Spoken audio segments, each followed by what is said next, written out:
Muy bien. Creo que para interpretar el plebiscito es necesario situarse en la realidad que vivió el país. Y la realidad que vivió el país fue un desborde de la subversión por una omisión y una incapacidad en la conducción política. Hechos muy claros lo demuestran. Observen ustedes lo que era la universidad. Todos la vieron. Todos supieron y se enteraron de que salones estaban dedicados a la actividad política subversiva.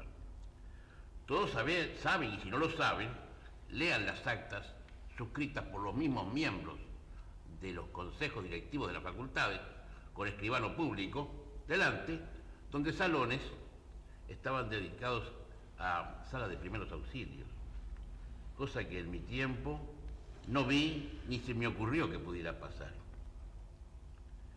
Recuerden que en la Facultad de Ingeniería, mientras se estaba realizando y se estaba construyendo un artefacto explosivo en plena facultad, con la presencia de las autoridades en sus respectivos despachos y los profesores en sus respectivas salas, los alumnos se dedicaban no a los proyectos, sino que se dedicaban a algún sector, por supuesto no todos, como ocurre siempre, a convulsionar el orden público con material inflamable, con material de agresión a la fuerza pública y con esa bomba que tenía su destinatario, porque junto a la bomba aparecieron los panfletos para quién iban.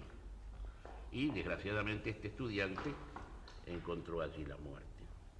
Eso en la universidad es el reflejo inequívoco del desgobierno. Vamos a salir del ángulo de la universidad para no hacerlo muy largo. Vamos a ir a la organización sindical. Yo les dije y les conté a ustedes personalmente un día en que reunido el Consejo de Ministros estudia una resolución.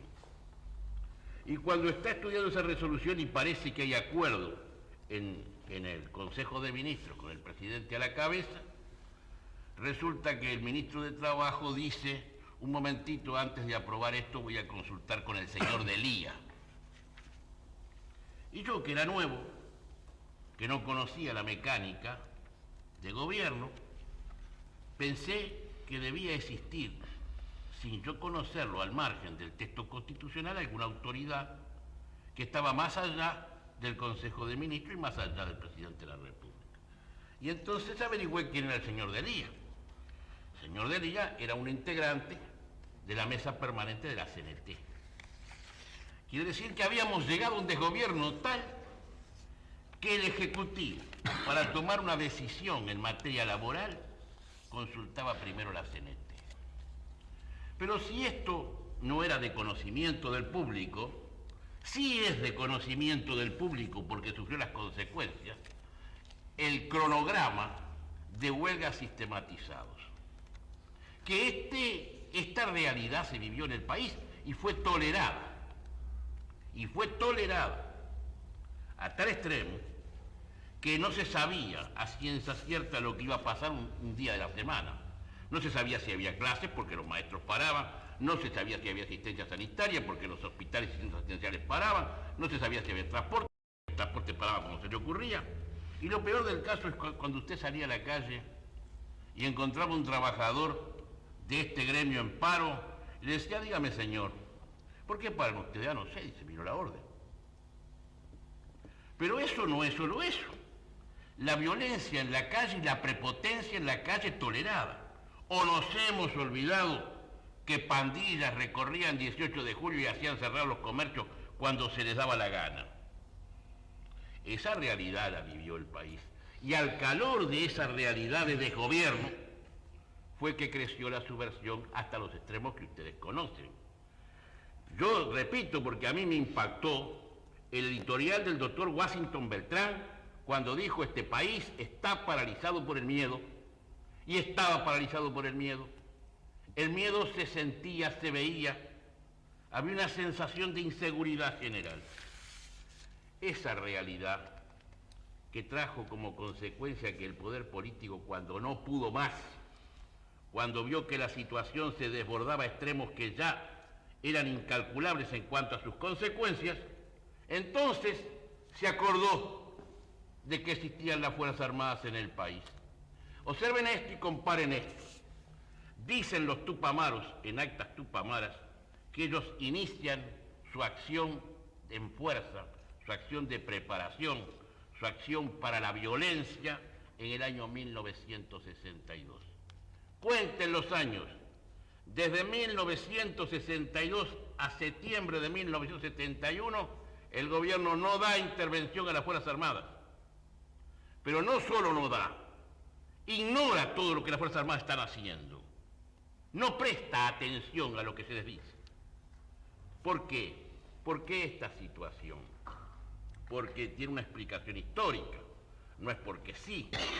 Históricamente se va gestando en el país un divorcio entre el gobierno político, el que ejerce la conducción política, y el mando militar, que desde 1830, no en el 80, tiene la función específica de la seguridad nacional. ¿Y qué ocurre? Cuando el gobierno político se acuerda de que las Fuerzas Armadas están y que tienen una misión específica dentro de nuestra sociedad, cuando el agua les llega al cuello, cuando no sabe más qué hacer, cuando la policía ha sido desbordada. Y entonces es el poder político que llama a las Fuerzas Armadas para que se hagan cargo de la lucha contra la subversión. Ahora, cuando teníamos minada la universidad, cuando se habían formado durante 10 años mentalidades deformadas por la ideología marxista, cuando teníamos sindicatos infiltrados, controlados por el comunismo internacional, porque ustedes tienen que saber, señores, la realidad y la verdad de las cosas. La CNT en este país, como organización sindical, no existía. No es cierto. La CNT había sido copada y dirigida por un hombre que respondía a un país extranjero. Eso quedó demostrado en los acontecimientos. ¿Quiere que corte, doctor? No, por favor. No, si usted quiere que corte, sí, yo corto. Quiero que tengamos un espacio parejo todo. Sí, muy bien, entonces el espacio parejo mío queda terminado aquí por ante favor. Estas manifestaciones del doctor, que yo entiendo. No, coronel, yo le hice una señal. No, pero su señal es ilustrativa y yo soy respetuoso. Yo pido que tengamos un espacio parejo todo. Si a usted le dan 1 hora, que me den 1 hora a mí. Si a usted le dan 3 horas, que me den 3 horas a mí. No me importa que le den 2 horas o 3 horas. A mí lo que me importa es que me dejen terminar mi idea. Pero perfecto, ¿cómo no? Y mi idea no la puedo terminar si no hago el raconto de los hechos, porque esta Constitución no viene de la luna. Esta Constitución no fue hecha por ningún iluminado. Esta Constitución es una respuesta que podrá ser criticada como han sido criticadas todas las constituciones que ha tenido este país. Porque el doctor Justino Jiménez de Arechaga se aburrió de hacer tomos estableciendo críticas a las disposiciones constitucionales y dijo una cosa muy sabia que yo recuerdo: las constituciones en este país se han elaborado no teniendo en cuenta la teoría y la doctrina del derecho constitucional, no teniendo en cuenta los intereses del país, sino teniendo en cuenta los intereses circunstanciales de los partidos mayoritarios y aún de fracciones de los partidos mayoritarios, ni siquiera todo el partido. Eso lo dijo este catedrático. Pero yo prefiero no explicar nada, prefiero dejar trunca la explicación, pero sí. No, coronel, continúela, por favor, hágame el favor. No, la dejo trunca con mucho gusto porque no quiero abusar en ningún sentido del tiempo. Pero sí, permítame, sí una cosa muy clara. Hoy, ciudadano, al juzgar la Constitución, piense en lo de ayer. Y cuando dicen que lo de ayer era muy bueno y muy eficaz, piense lo que pasó, que esa realidad no la creó las Fuerzas Armadas. Las Fuerzas Armadas no crearon el fenómeno para intervenir. El fenómeno surgió por el vacío de poder y por la incapacidad de gobernar. Y por el desmembramiento de los partidos políticos que dejaron de ser fuerzas, porque perdieron la fe del electorado. Y así, en esa pérdida de fe del electorado salió el Frente Amplio. Si no, no hubiera surgido, por lo menos con esa fuerza con que apareció en un solo periodo electoral. Pero ya está. La misión está cumplida. Le preguntaría al doctor Viana, es decir, el doctor Volentini hace hincapié fundamentalmente en la aparición de la subversión, en el llamado a las Fuerzas Armadas a combatir la subversión, y creo, si entendí bien sus palabras, que pone las raíces del texto de esta Constitución a que no vuelvan a sucederse casos como los que tuvieron que vivir. Perdón, me permite una modificación en el concepto, porque yo no he sido claro. Yo digo que con un texto constitucional, el de 1967 y uno anterior, el de 1952, con esas disposiciones vigentes se generó este fenómeno, en el cual la subversión encontró un campo fértil, el campo fértil de la politización de la universidad y de la infiltración de los sindicatos fundamentalmente. Y así, por ese dejar estar, por ese no legislar, por ese no considerar la seguridad del Estado, por todo eso, la subversión fue un brote que en poquísimos años, poco menos tenía aterrorizado a todas las autoridades del país y a todos sus habitantes. Doctor Volentini. Yo digo que esta Constitución es una respuesta a una realidad vivida por el país y pese a que no les guste, yo voy a hablar de la realidad anterior. Porque la realidad anterior mostró carencias y esas carencias la soberanía nacional tiene obligación de repararlas. No puede pensar el país que el orden y la paz que vive actualmente se va a mantener permanentemente con la fuerza. No puede creer el país que la subversión se combate solamente con la fuerza. La subversión se combate con la fuerza cuando por omisión, como ocurrió en este país, cuando por errores en la conducción política, como ocurrió en este país, se dejan crecer estos focos que distorsionan y crean el desgobierno. Esa es una realidad que hay que pensar, y pensando esa realidad es que se encuentran las soluciones.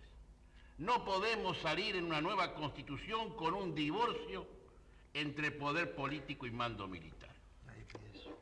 Sin embargo, esa es la historia del país y se la estoy explicando con hechos bien concretos, con hechos muy concretos. Y cuando el doctor Tarigo dice que la subversión de ayer existió siempre, yo digo que no comparto, que esta subversión que enfrentó el país no es la de antes, no son las revoluciones que pudieron existir antes, porque el sentido nacional inspiraba aquellos movimientos y esto no era un sentido nacional, era un sentido destructivo, era un sentido inspirado en el extranjero. Recuerden, señores, que entre la pasividad del gobierno, en plena Facultad de Derecho se colocó el cuadro del Che Guevara. No se puso a Artigas, ni a Rivera, ni a Lavalleja, se puso al Che Guevara. Y todos los profesores de ese instituto y todos los consejeros de ese instituto entraron por esa puerta mirando el cuadro del Che Guevara sin la reacción democrática que nuestro pueblo tiene derecho por su tradición. Por eso yo digo que si pretendemos tomar la Constitución y leerla como si viniéramos de la luna, naturalmente que podemos encontrar a la luz de doctrinas, porque en el fondo, en materia constitucional, se juega con doctrinas y con conceptos y con sistemas. Podemos decir que el equilibrio no es suficiente, que hay una tendencia hacia un lado o hacia otro, hacia el presidente, hacia el Parlamento. Pero no es así, a mi manera de ver, que hay que juzgar el proyecto de Constitución. El proyecto de Constitución hay que mirarlo a la luz de una realidad que el pueblo nuestro ha sufrido. Y la realidad que el pueblo nuestro ha sufrido es el desgobierno, es la omisión. Entonces hay que tomar medidas, por eso es que hay que hacer una reforma constitucional. Porque ustedes recuerden, ciudadanos, recuerden, señores, recuerden cuando fuimos a la Cámara a rogar que nos dieran un texto legal adecuado para poder luchar contra la subversión. Porque el que luchaba contra la subversión era inconstitucionalista, violaba la Constitución y violaba la ley. Cuando en plena asamblea del 5 de marzo del 72, y compare el pueblo la fecha, y recuerde esto que le voy a decir. En septiembre del 71, No, ahora me escucha. Tiene razón. Usted no me dejó hablar. Ahora me escucha. Sí, señor. En septiembre del 71, el presidente de la República encarga a las Fuerzas Armadas de la lucha contra la subversión. En noviembre se realiza el acto electoral. Ni al presidente Pacheco se le ocurrió quedarse un día más, ni a las Fuerzas Armadas se le ocurrió en ese momento decir, acá hay un caos, vamos a mantener una situación de facto. No, señor, cumplieron el acto electoral, se realizó con todas las garantías. No fue suficiente para que alguien impugnara el acto electoral, pese a todas las garantías, porque eso siempre puede ocurrir. O para que Fidel Castro se lamentara de él. O para que Fidel Castro se lamentara. Pero el que impugnó el acto electoral... Pero no me dejan hablar, pero qué desgracia tengo yo. No, perdóname, coronel. Pero qué desgracia tengo yo. Pero el que impugnó el acto electoral es el actual presidente de la República. Doctor Tarigo, en el Parlamento, cuando el 5 de marzo se votaba el levantamiento de las medidas prontas de seguridad, también me hicieron callar. Pero es que yo estoy condenado a que me hagan callar. No, coronel, si usted habla extensamente... No, yo no hablo extensamente, yo hablo todo lo que tengo necesidad, para eso me llaman. Claro. Continúe. Si no, me voy para mi casa. No tengo ningún problema. Continúe, doctor. Pero esto que yo estoy contando es una realidad histórica. Señores, miren la insensibilidad. Miren el desgobierno. Se lo estoy probando con hechos, señores. En septiembre del 71, las Fuerzas Armadas salgan de los cuarteles y arreglen esto. Arreglen esto que se viene encima. Y en marzo, 6 meses después, el 5 de marzo, la gran mayoría del Parlamento, incluso ese señor que me hizo callar, porque dije algo de esto, en marzo votan el levantamiento de las medidas prontas de seguridad. Y saben, señores del pueblo, qué hubo que hacer para que no se levantaran en ese momento. Es decir, para que el político no atara de manos a las Fuerzas Armadas, para que no fueran ineficaces en la lucha contra la subversión. ¿Saben lo que hubo que hacer? Hubo que prometer una ley de seguridad del Estado que no estaba ni siquiera ni proyectada. Y hubo que prometerla allí para lograr de esa Asamblea General que ese levantamiento que querían hacer rápidamente, como aquí no pasó nada, lo querían hacer el 5 de marzo, se llevara progresivamente y entonces las medidas de seguridad se levantaran, primero las económicas y después las que afectaban la libertad individual. ¿Por qué digo yo que el levantamiento de las medidas prontas de seguridad era suicida para las Fuerzas Armadas? Porque usted tiene que saber, señor, que el subversivo no es un delincuente común, es un combatiente preparado física, moral, intelectualmente. Es un hombre que tiene una capacidad de lucha. Y ese hombre, señores, no se le interroga en 24 horas, ni se le puede someter a juez en 48. Entonces nosotros tuvimos que enfrentar esta realidad que no queremos para mañana. Combatir a la subversión, que es un hecho bélico, combatirlo con los procedimientos de la paz. Ellos lo dicen en actas tupamaras, somos guerrilleros, estamos en la guerra. Ellos están en guerra y nosotros que los tenemos que combatir estamos en paz con todas las garantías de los derechos individuales en la paz. Yo le pregunto si en una guerra regular como la de 1914 o la de 1939 se va a tomar un prisionero en el frente y se le va a traer del frente a retaguardia 200, 300, 500 kilómetros para someterlo en las 24 horas al interrogatorio y someterlo a juez competente. ¿A quién se le ocurre eso? ¿Y cómo podíamos luchar contra la subversión en ese momento? Fuimos y señalamos las deficiencias. Usted señalaba en la Constitución 30, nosotros señalamos en la legislación 60. En la Comisión de Legislación, en las actas, está señalado las deficiencias que tenía la legislación. Y fuimos, porque somos demócratas y porque somos legalistas, fuimos a pedir el texto legal que nos permitiera amparar en la lucha. ¿Y cuál fue la respuesta que recibimos? El levantamiento de las medidas prontas de seguridad. ¿Y qué pasó después? Esto es el 5 de marzo. El 13 de abril la escalada. Y entonces sí, frente a la responsabilidad de los muertos, allí votaron una cosa que no tiene precedente en la historia del país. Es una figura que no tiene antecedentes, que es el estado de guerra interno. Y ese estado de guerra interno no lo votó el Consejo de Estado, lo votó la Asamblea General nombrada por el pueblo. Quiere decir que el Parlamento ratificó a posteriori lo que tácitamente había dicho el presidente Pacheco en septiembre del 71 cuando le dio intervención a las Fuerzas Armadas. Eso sucedió por una sola causa, porque existía un divorcio absoluto entre conducción política y mando militar. Eso es lo que no queremos para el futuro, pero eso no nos lleva a compartir el gobierno. No es cierto, en mi concepto, que este sea un gobierno militar. Si lo hubiera querido ser, que no lo quiso ser nunca, si lo hubiera querido ser, lo hubiera hecho en el periodo de excepción. No apareció ningún militar asumiendo la presidencia de la República. En la emergencia hubo que nombrar y se nombró un ciudadano de su partido y un ciudadano con altos méritos dentro de la Facultad de Derecho.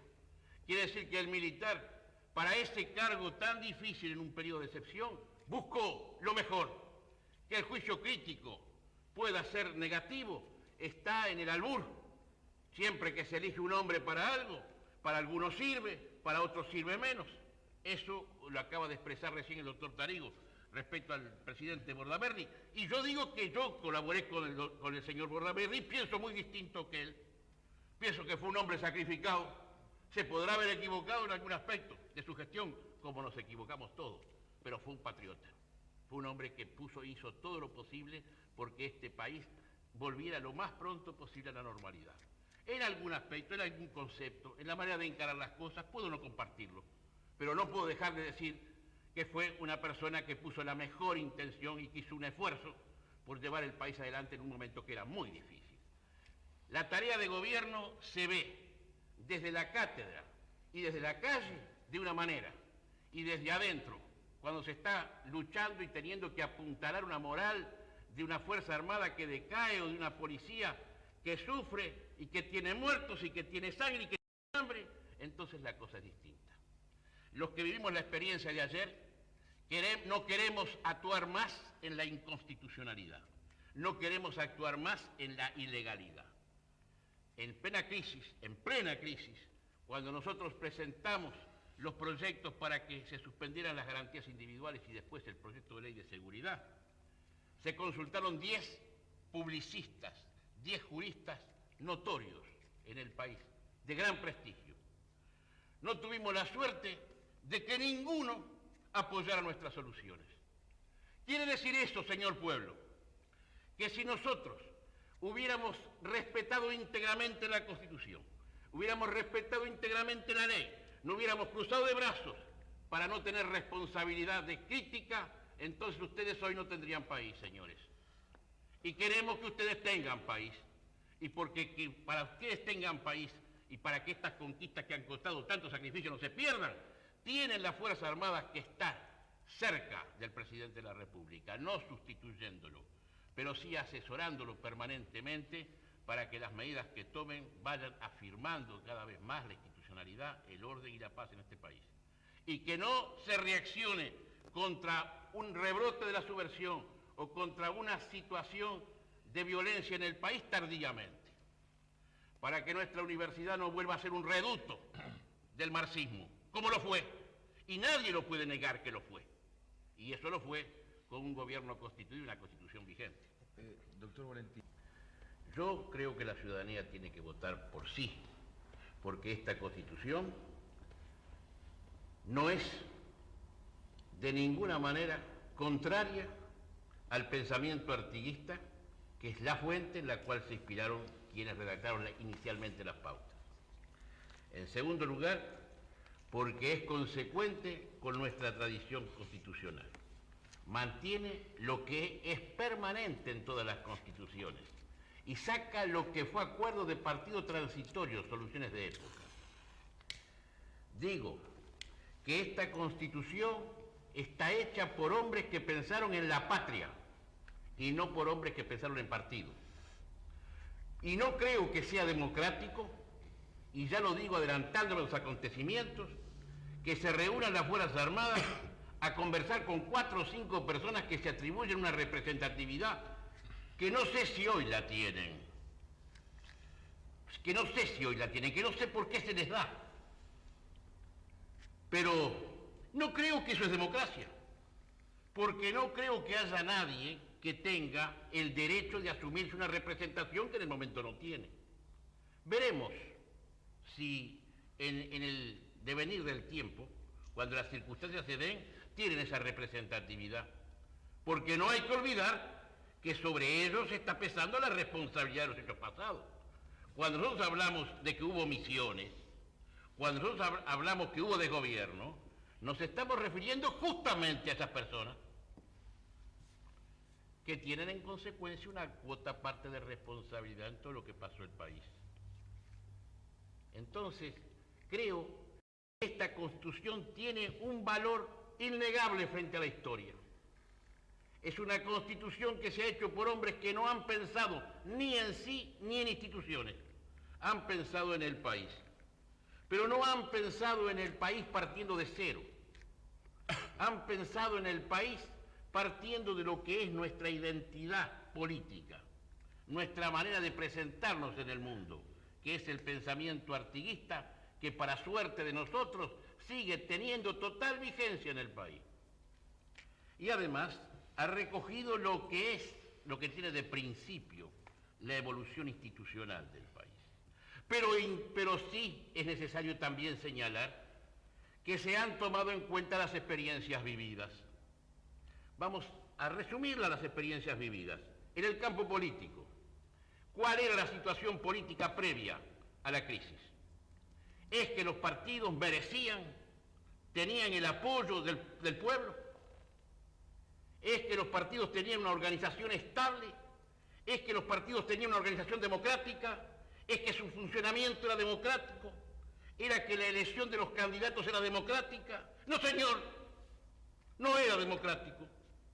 Por eso es que la nueva Constitución dice respecto a los partidos que tengan organización democrática, que sean nacionales, que no tengan dependencia del extranjero ni subordinación del extranjero, que respeten la Constitución, la ley de los partidos y su carta orgánica, porque todos somos testigos en este país de que no se ha respetado la carta orgánica de los partidos y que hombres que fueron elegidos por un lema votaban después en la Cámara cualquier cosa y con cualquiera. Esas experiencias vividas, como las dificultades que las Fuerzas Armadas responsables de la seguridad, como muy bien señalaba el doctor Ponce Echeverri, cumplieron con su deber, pero ¿con qué dificultades? No es lo mismo cumplir con su deber cuando hay un apoyo del gobierno funcionando como tal, ejecutivo y legislativo.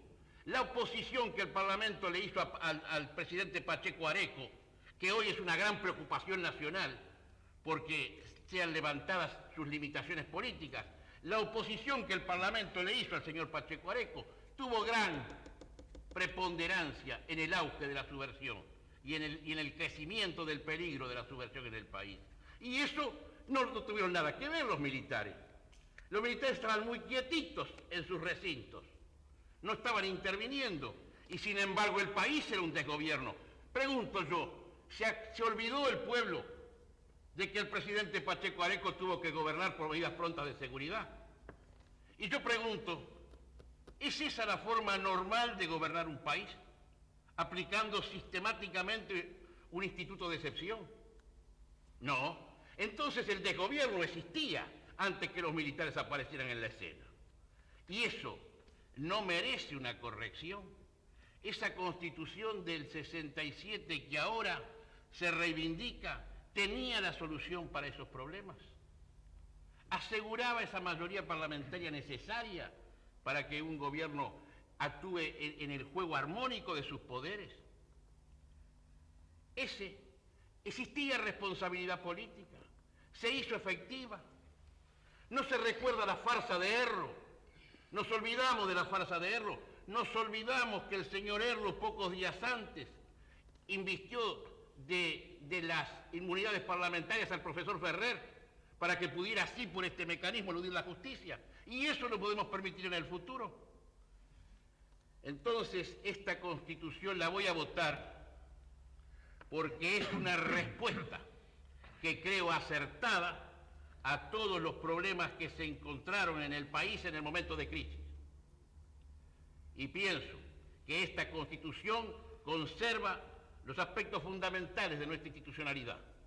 Seguimos siendo una república, seguimos siendo democrática, seguimos siendo representativa y tenemos una tutela de los derechos humanos total, igual que la que teníamos anteriormente. Y repara los defectos que el sistema presentó, particularmente en lo que tiene que ver con la autonomía. Y les digo, y la autonomía y la organización gremial. Fíjense a dónde se llegó con la propensión del derecho de huelga, a qué extremos. Cuando Justino Jiménez de Arechaga en 1948 en Chile dijo: acepto el derecho de huelga como un mal necesario en este momento, pero es una solución de violencia que a la altura de evolución del derecho tiene que cesar. Es imposible que en este estado de civilización las relaciones del trabajo y del capital solamente puedan resolverse por la huelga, que es una solución de fuerza. ¿Y qué pasó? ¿A dónde no había llegado la extensión del derecho de huelga? Sí, hasta los funcionarios civiles del Ministerio de Defensa Nacional hacían huelga. A eso llegó el país. Eso es lo que no puede suceder. Esto es lo que pretende este nuevo texto constitucional. Que la democracia se defienda por sí misma, no por el empleo de la fuerza. Que la democracia se defienda por nuevas instituciones, por el imperio del derecho, por el imperio de la ley. Es un deseo plausible y sumamente patriótico.